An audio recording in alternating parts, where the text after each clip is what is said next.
сайн байцгаана уу эрхэм хүндэт үзэгчдээ. Манай их хотын соёлтой залууст боловсрал олгох хичээлийн маань энэ удаагийн дугаар эхэлж байна. Энэ удаагийн дугаараар та бүхэндээ итэмээр хэрхэн зөв боловсон үйлчлүүлэх талаар заана. Итэм гэж юу вэ? Ер нь мөнгө гэж юу вэ? Та бодож үзсэн үү?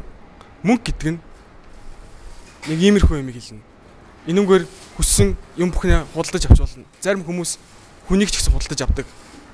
Хайрыг болд юм уу? Хайрыг зарим хүмүүс аваад идэв шүү дээ. Гэтэ мэдхгүй энэ талаар ярих болий. Хичээлд орё. Итэм гэдэг нь за нэг иймэрхүү юм хэлдэг. Гэтэ монголчууд бол автомат тооцооны машин гэхэд баг болно. Одоо та бүхэнд итэмээр хэрхэн зөв боловсон үйлчлүүлэх талаараа заяа. Ер нь бол та начиг байхгүй байхад болно. Одоо намайг харж бай.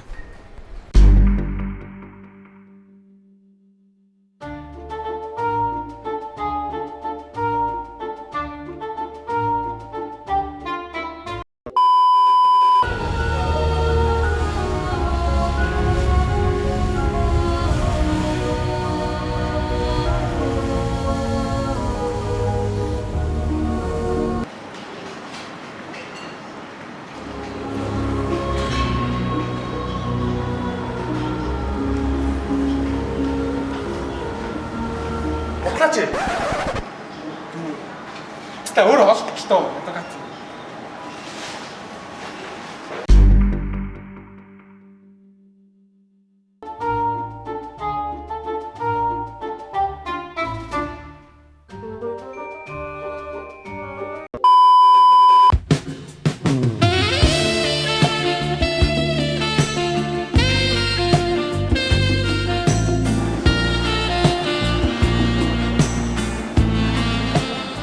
Чи юу вэ?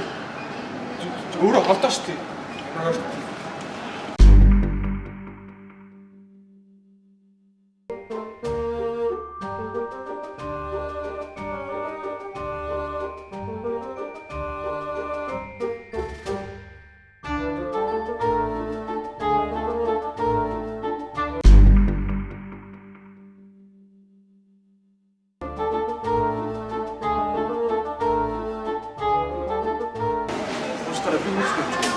Би зүг байна үгүй тоолж штэ байж. Тоо алдчих.